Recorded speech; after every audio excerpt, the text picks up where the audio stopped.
So very good evening everyone. My name is Ashutosh Kumar Singh and today I'm here in front of you with a new class, and this is the second part. This class is the second part for the slave dynasty in which we were discussing about Shamsuddin Iltutamish. Okay, so we were discussing about Shamsuddin Iltutamish. He was the third ruler of the slave dynasty, right? So if we see in our last class, what did we see? What did we discuss about Iltutamish? So regarding Iltutamish in our last class, we saw how Iltutamish became a ruler, how Iltutamish became a ruler. He was a slave, and from a slave he became a king, a sultan, right? So how he became a ruler. Okay, then we discussed what are the different names of Iltutamish, what were the different names of Iltutamish by which he was called, and the different titles. Then we discussed why he is known as the real founder. Why he is known as the real founder. Okay, why he is known as the real founder. But Qutbuddin Aibak is not called the real founder. Indeed, he is called the founder of the Delhi Sultanate, but he is not called the real founder. Okay, so we saw different reasons behind it. Okay, and then we saw what were the different resources that were developed by Iltutamish.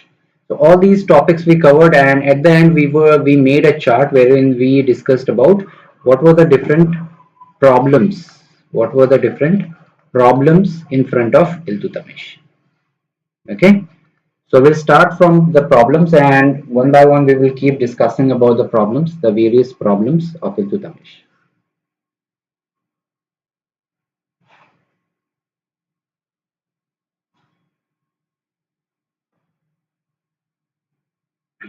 Problems in front of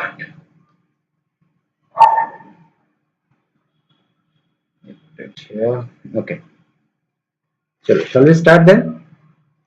Shall we start?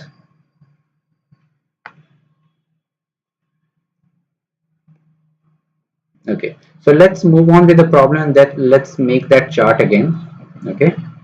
Let's move on with the problems of Iltutamish, problems in front of Iltutamish. Okay. And as I said, we can divide the problems of Iltutamish in two parts. One is the external problems, okay, and one is the internal problems, or you can call them challenges or problems, anyone will do. When we are talking about the external problems, I told you because there was a marriage alliance with Yalduz and Kubacha with Qutbuddin Aibak, with his demise this problem is going to be again come in front of Iltutamish. So one problem for him is, external problem is Yalduz, and the second problem in front of him is Kabacha. Okay, and the third problem in front of him will be the Mongols. Okay, so as I told you, the contemporary ruler with Iltutamish was Genghis Khan. You also call him Genghis Khan, right? So Genghis Khan was the biggest problem. He was a Mongol, and he was also a threat to Iltutamish. Now let's see the internal problems. When we discuss about the internal problem, the first and the most important is Aramsha, as he was declared the ruler. Okay, Aramsha. Then you had one more problem, that is Shamshi and Qutbi. Shamshi and Qutbi. Okay, and these two revolted against Iltutamish. Okay, the third problem was the administration and the revenue. Okay, administration and revenue. Okay, and the last problem was uh, support of the Muslims. Support of Muslims. The Muslim armies and the rich people, he didn't have that kind of support. Okay, but Remember, Iltutamish is going to tackle all these problems and he is going to sort out each and every problem. Okay, so let's discuss one by one. One by one, we will discuss one problem that came in front of Iltutamish, and then we'll see how he tackled it. Okay, so let's see the first problem. Let's see the first problem from an internal problem, that was Aramsha. Okay, Aramsha. Now see, Aramsha was declared a Sultan in Lahore, right? He was declared a Sultan in Lahore, right? At the same time, Iltutamish was also declared to be the Sultan by the Turks of Delhi. Now he has been declared by the Turks of Lahore, and few Turkish people had support for Iltutamish, and they were the Delhi Turks, and especially the leader was Ali Ismail. Okay, Ali Ismail. Okay, Ali Ismail. So Ali Ismail gave his support to Iltutamish. Okay, and eventually you will see that in the same year, Iltutamish, he is going to attack Aramsha. Okay, so he will attack Aramsha. Okay, and when he is going to attack, this war is known as the War of Zood. War of Zood. Okay, so in the War of Zood, the Aramsha has been defeated. Okay, and Iltutamish then proclaims the title of Sultan, and he becomes the Sultan. He is the third Sultan after Aramsha, and eventually Aramsha has been killed in this war. Okay, so that's how this issue of Aramsha has been diminished, has been removed completely in front of Iltutamish, and now there is no one who is going to challenge Iltutamish, right? Because Aramsha was the son of Kutubuddin Aibak, and he had a big support from the Turkish people of Lahore. Okay, but eventually he just attacked Aramsha, and Aramsha was defeated. Okay. Sure. Let's see the second problem. Let's see the second problem. So second problem, let's see, is Yalduz. Second problem is Yalduz.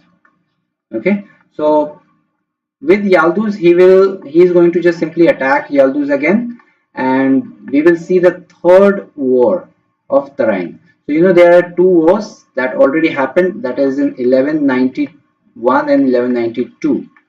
Okay. These are the first war of Tarain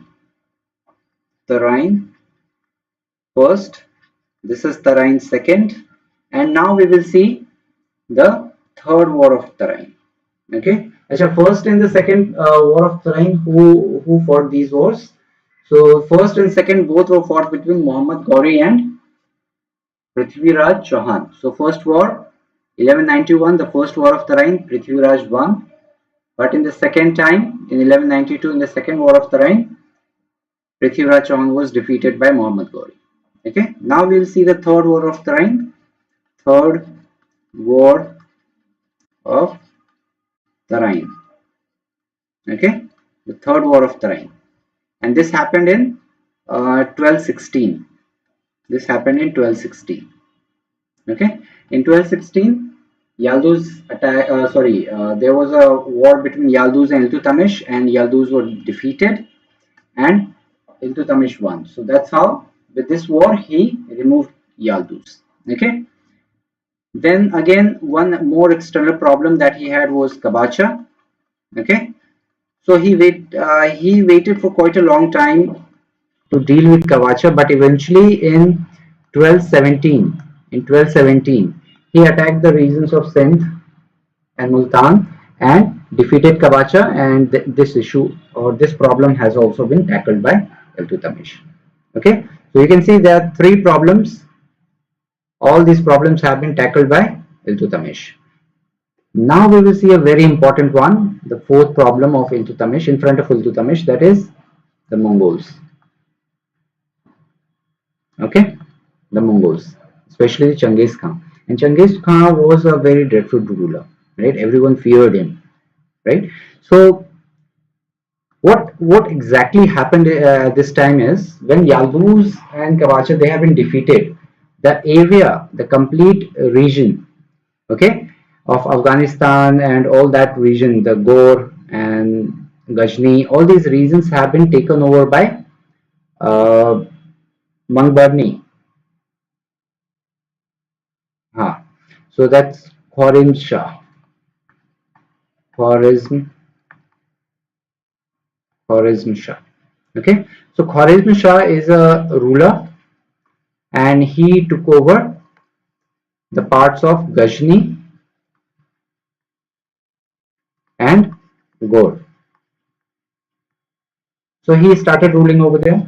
Okay, he kept ruling, and after some time, what happened is his son was ruling. His name was Jalaluddin Mangbarni. He was there, Jalaluddin Mangbarni.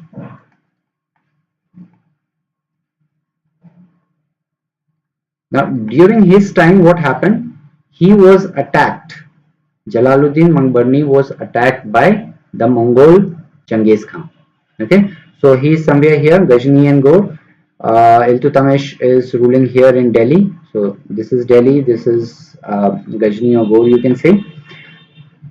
So Jalaluddin Mangbarni, he was ruling here in Ghazni. He was son of Khwarizm Shah of the Khwarizm Empire. Okay, and he was attacked by the Mongol.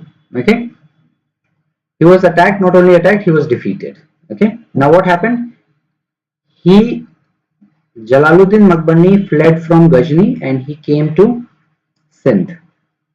Okay, in this region, he started living over there, and at that time he needed some support, right? Because this ruler, uh, Genghis Khan, he really wanted to defeat him, right? Completely defeat him, and he ran away, right? So at this time, Jalaluddin Mangbarni sent a letter to whom? To Iltutamish, okay, asking for uh, his support and asking whether he can stay with him at his place in Delhi Sultanate. So there is a very interesting question that is asked normally. Uh, who was the person who took the message of Jalaluddin Mangbarni to Iltutamish? Okay, so his name was Ainul Mulk. Okay, remember Ain ul Mulk. Okay, so he was the person who took this Jalaluddin Mangbarni's message from here to Iltutamish. Okay, and what did Iltutamish did? He refused. So first thing he did is he killed Ainul Mulk. Okay, he killed him, and then he sent a message back to Jalaluddin Mangbarni. Okay, and he informed him clearly that no, you can't stay here. Okay, you can't stay in Delhi. Why did he do so? Because he feared that if Jalaluddin Mangbarni came to Delhi, if he came to Delhi, okay, then this Mongol, whose name is Genghis Khan, he is going to attack Delhi. Okay, and at that time, Iltutamish did not had quite a very good structure of administration, very good standing army or anything like that, right? So Mongol, just to avoid Genghis Khan, he did not allow Jalaluddin Mangbarni to come to Delhi. Okay, and that's why it is said that he saved the Delhi from Mongols. So it's not like he went to a war or something like that. Okay, he didn't went to war with Mongols. He just didn't allow Jalaluddin Mangbarni to stay in Delhi Sultanate. Okay, and that's how it is said that he saved the Delhi Sultanate from Mongols. So you will see this question that who was the Sultan who saved Delhi from Mongols? So that's Iltutamish. Okay, so I hope the story is very much clear to you. Okay, I hope the story is very much clear to you, and this is how he saved, and you can say he removed the problem of Mongols, because after that Genghis Khan never thought of coming here and attacking Delhi. He got busy here. He went back to Mongol, his region, and he started ruling there. He kept attacking. Eventually, he died. Okay. So what are the different points that you have to remember? Who was the king? Khwarezm Shah. His son was Jalaluddin Maghbani. Okay. Who was the person who took the message to Iltutamish from Jalaluddin Maghbani? His name was Ainul Mulk. Okay. And who was the ruler who saved Delhi Sultanate from Mongols? It was Iltutamish. Okay, so I hope all these points are clear to you. Write it down in one-line sentences, and it will be easier for you to make notes. Okay, sure. Let's see. Let's see the next point. Let's see some reforms. Okay, now we are going to see the other problems here itself. Okay, there are few other problems that are left. We will discuss all these problems in our next point. This is the point. Okay, so let's see some administrative reforms. Administrative reforms of Iltutamish. Okay, now see, when Qutbuddin Aibak died, first important thing that you have to remember, he had no standing army. Okay, he did not have any standing army that he's paying them the salary and they are going to always defend the country and they are always going to fight. Okay, so whenever there is a fight, he used to start collecting the force. Right, so this was a problem because if you want to protect your kingdom, okay, if you want to protect your kingdom and if you want to have a very effective rule, then you need a standing army, right? So to solve this problem, first and the most important thing Iltutamish did is he formed a standing army. He formed a standing army. Okay, so first thing that he did is he formed a standing army.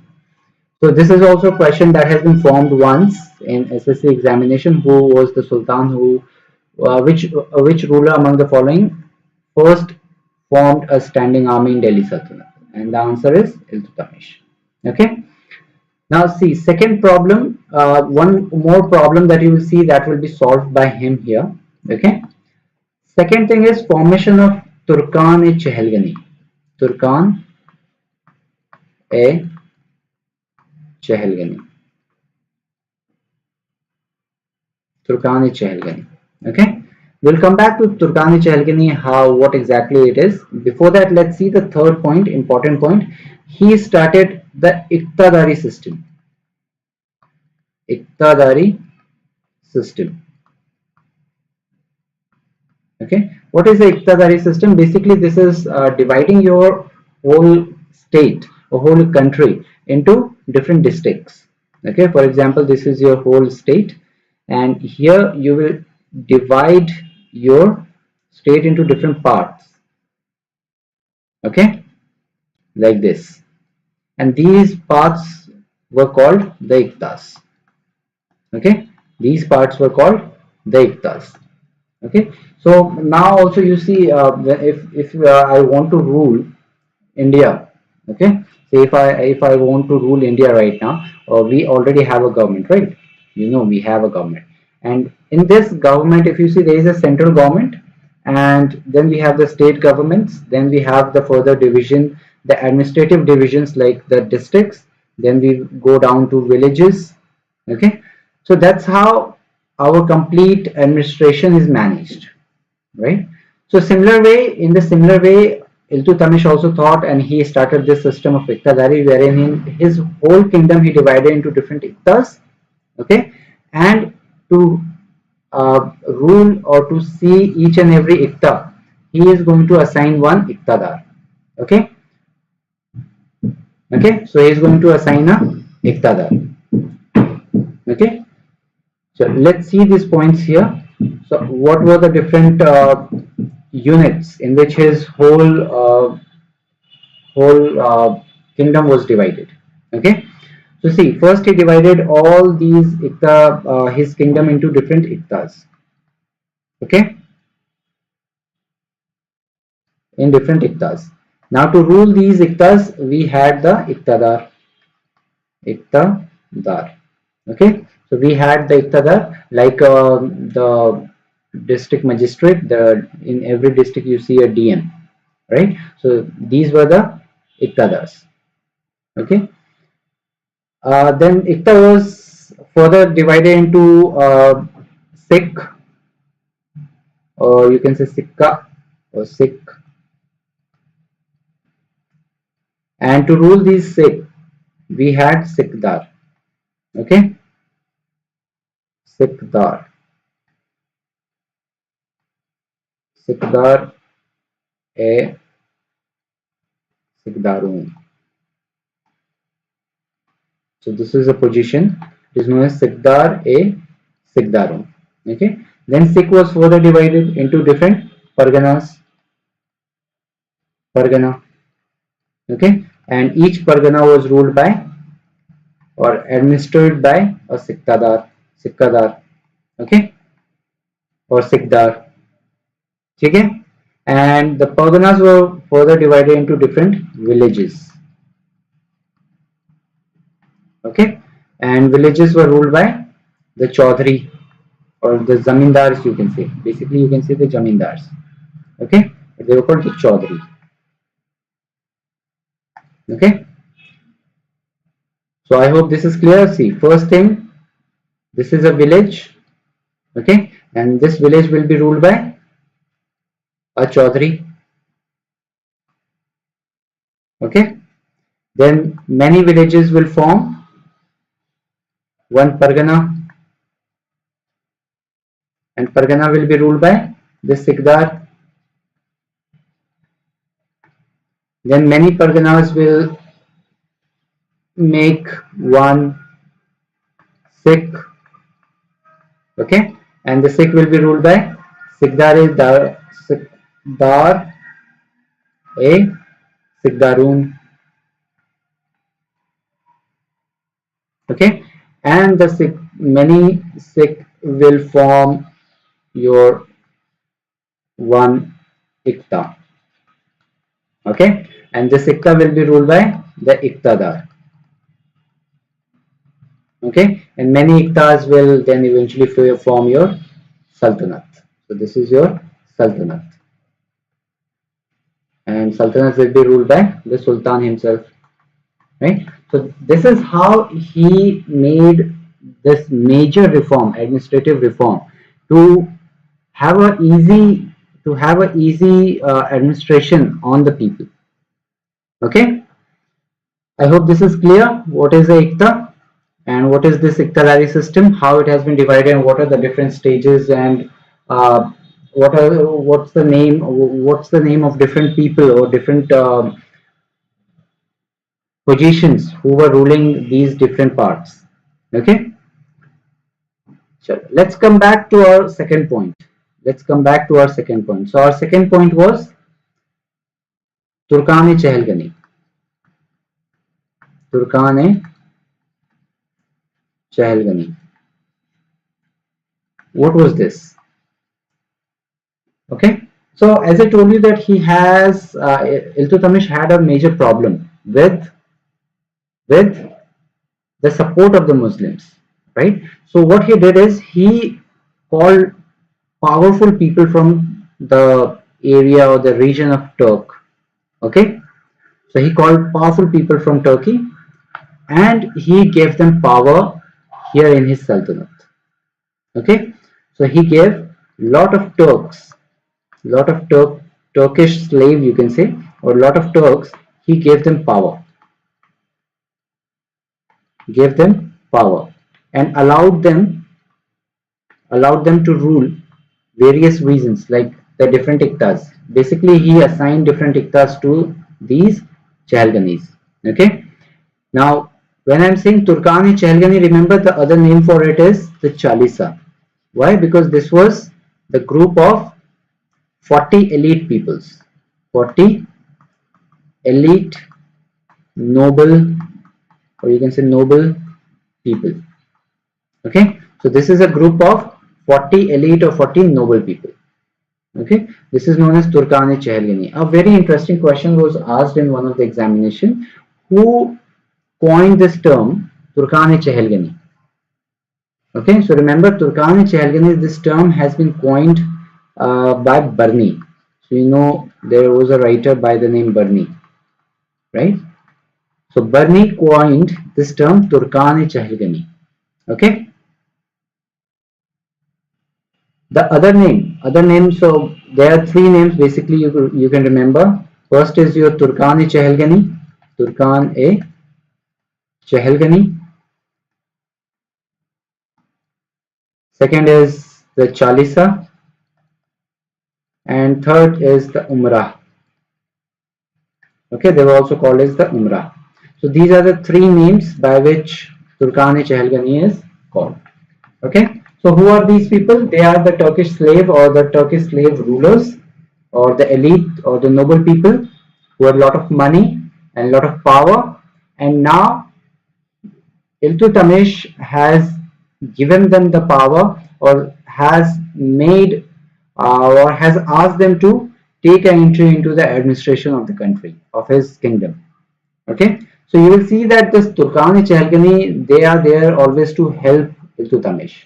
Okay, till the date Iltutamish is going to be there as a Sultan, they are going to always be very faithful to the Sultan, to Iltutamish. But eventually you will see that after his death, Turkan-e Chehelgani, these 40 elite people or 40 noble people, they are going to get more and more powerful. Okay, so you will see that throughout the timeline of Iltutamish, he is the Sultan, and Turkan-e Chehelgani, these 40 peoples, the noble, powerful people, they are working under him, right? But eventually, after his death, you will see there is a lot of political problems that will arise, and this Turkan-e Chehelgani, these 40 peoples, the Chalisa, they are going to become more powerful, and they are basically are going to be the game changer, or you can say the Sultan changer in the future. They will be able to change the Sultan in the future. Okay, so this is very important, and this question is normally asked in your exam regarding Turkan-e Chehelgani. One line questions you will see, like who started Turkan-e Chehelgani, who formed Turkan-e Chehelgani, who formed the Chalisa or the Umrah. So this is done by Iltutamish. Also, you will see a question like what is Turkan-e Chehelgani, and then you will see different options like 40 slaves, 40 noble people, 40 Turkish people, 40 group of 40 Muslims. Okay, so various options, various answers you will see in the option. But remember, these 40 people are the 40 noble people. So wherever you see the word noble, mark that as your answer.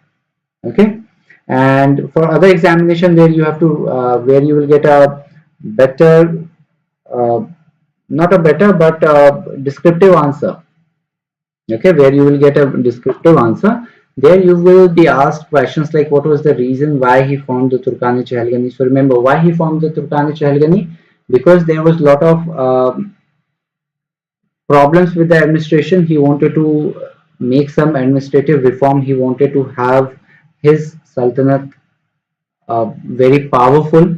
Okay, and it was very difficult to manage the whole Sultanate by one person, right? So he basically made them the ministers or the different iqtadars. He gave or he allowed them to rule different areas of his sultanate, and they also used to be a part of his court. Okay, so these are the various reasons you can write why he started and why he formed Turkan-e Chehelgani. And the fourth and the most important point you can also write, see, these are Turkish people, they are Muslims, right? They are noble people, they are Muslims, and by allowing them to be a part of his court, and giving them so much power, now he has, you can say, from in one or the other way, he has a lot of Muslim support now, right? Because the Muslim 40 Muslim leaders are now supporting Iltutamish. Okay, so of course this is going to have some effect in the kingdom also, and the Muslim people are now going to openly support Iltutamish. Okay, so this is also one of the reasons why he formed the Turkanic area. Okay, so these are various points that you can write in your examination. Okay,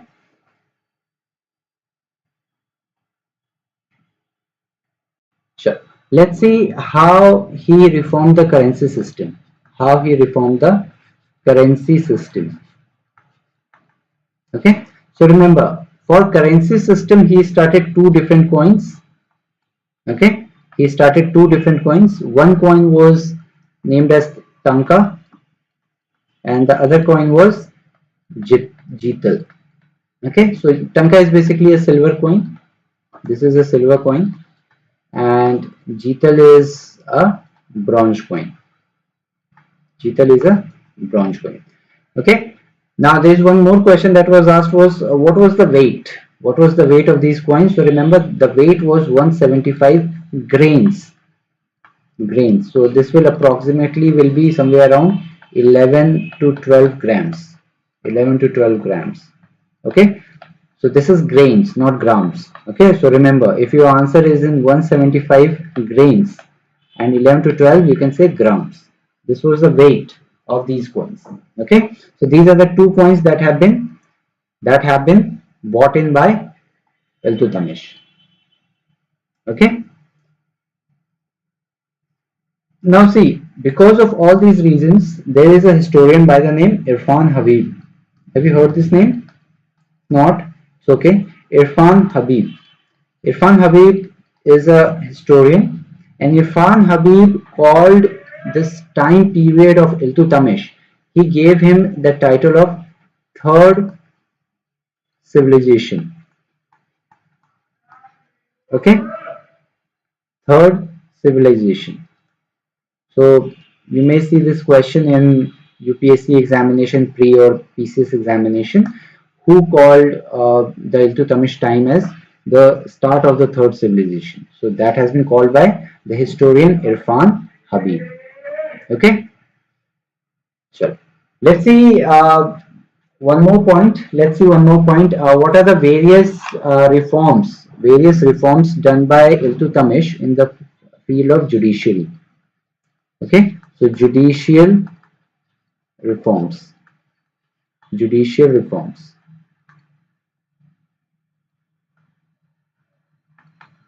Okay, by Iltutamish. Now see, if you remember, uh, if you have not studied, if you have not heard about it, I'm sure you must not have heard about it because we have not yet covered the Mughal Empire. But in Mughal Empire, there is a person by the name of Jahangir. Jahangir. Okay, and Jahangir is a person who is very well known for his justice. Okay, so what he did is he established a chain, the chain of justice, and whoever has a problem and whoever wants to directly speak with the Sultan who is not getting the justice in his kingdom from the king, he can just pull that chain and there is a bell over there which is going to ring and the guards are going to pick up that person and they will bring him in front of the king and Jahangir is then going to listen to them directly. Okay, so this kind of thing was done by Jahangir. But remember, the first time this formula was introduced by Iltutamish. Okay, so there is a Agra Palace. Okay, Agra Agra Palace. 1 minute.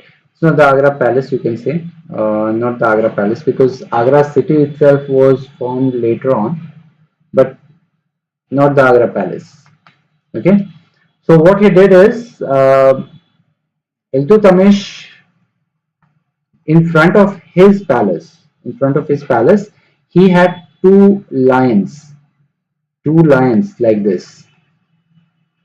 Okay, he had statue of two lions like this, and there was a chain. There was a chain that was put up here, and there were bells here. Okay, and whoever wants to have justice from Iltutamish, he can just simply pull this chain and this is going to bell the rings, and that person is going to be brought in front of the Sultan Iltutamish, and Iltutamish will directly hear to his problems. Okay, so this chain system, okay, chains judicial system was first introduced by Iltutamish. Okay, remember this. Okay, and second, one more thing that you have to remember is educational reforms. Then you have to remember the educational reforms. Educational reforms. Now, Iltutamish also established two madrasas. You know madrasas, right? These are basically the schools. He had two madrasas established. One was the Musia, one is named as the Musia Madrasa, and one was Nasaria. Second was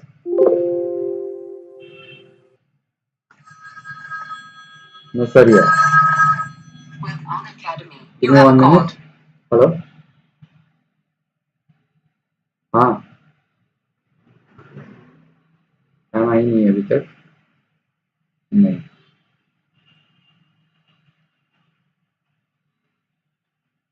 अच्छा अच्छा ठीक है मैं बाद में बात करता हूँ क्लास चल रही है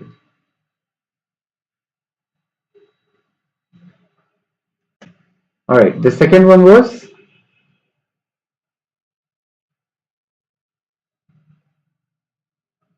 one minute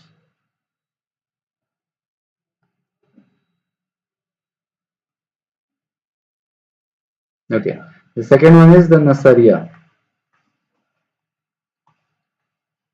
Okay, so these are the two madrasas that have been installed or that have been formed or constructed by Iltutamish for the better education. Okay, so remember this point.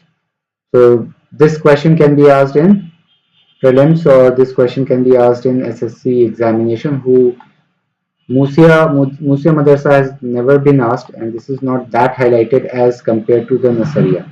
So this question you may see like Nasaria Madrasa was installed by which person, which Sultan? So the answer is Iltutamish himself. Okay. So now let's see what are the different constructions done by Iltutamish. Okay. Iltutamish construction. Okay. What are the different constructions done by Iltutamish? So the first and the most important construction done by him was he completed the construction of Qutub Minar.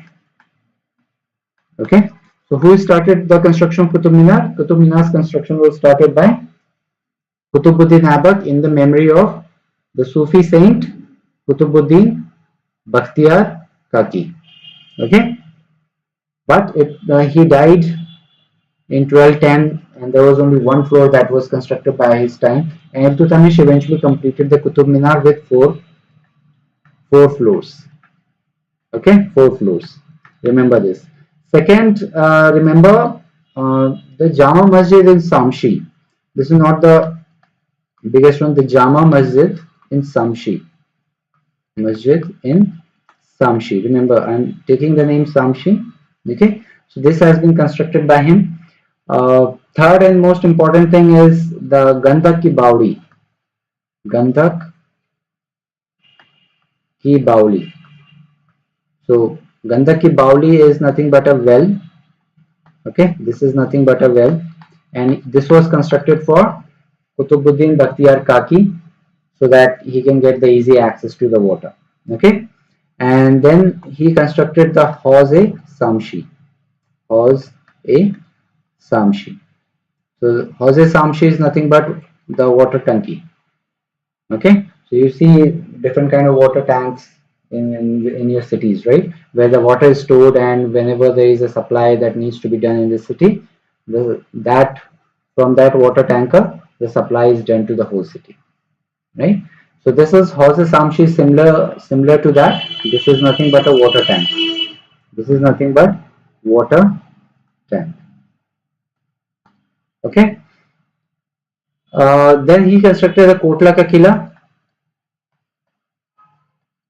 Kotla Kila. Okay. The Kotla Kila has been constructed by Iltutamish. Okay. Very important, the sixth construction. Sultangadi. The Maqbara of Sultangadi. Okay. Sultangadi Maqbara. So his eldest son, his name was Nasiruddin Mahmud. His name was Nasiruddin Mahmud. You will see there is one more, there is another son of Iltutamish. He will also be called, not son, grandson, who will also be called as Nasiruddin Mahmud. No, son. He will also be called as Nasiruddin Mahmud. Okay.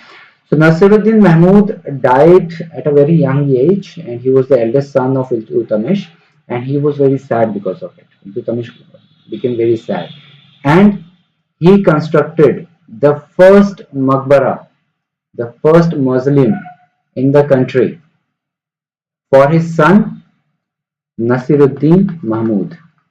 Nasiruddin. Okay. For his son Nasiruddin, he constructed the first mausoleum of the country. Okay. So remember this point. And because of this, because he constructed the first mausoleum, the first maqbara of the country, he is also known as the grandfather of maqbaras. He is also known as the grandfather of maqbaras because he was the first person who constructed the maqbara in the country. Second question that can be formed to you is regarding the Sultangari maqbara, that which is the oldest maqbara in the country, which is the oldest mausoleum of the country. So this is Sultangari maqbara. Okay. Perfect. Now see what happened. Now we'll come down to the end time. See, he ruled very nicely, very happily till 1236 with lot many problems. He also faced the problem of Samshi and Kutvi. They revolted. He put them down. Okay, but in 1236 he eventually died. Okay, in 1236 he died. Now remember, his eldest son, his name is Nasiruddin. Now see, Nasiruddin died during a war in the Western Front. Okay, so he died. Now after Nasiruddin, the eldest son was Ruknuddin Firoz. Ruknuddin Firoz.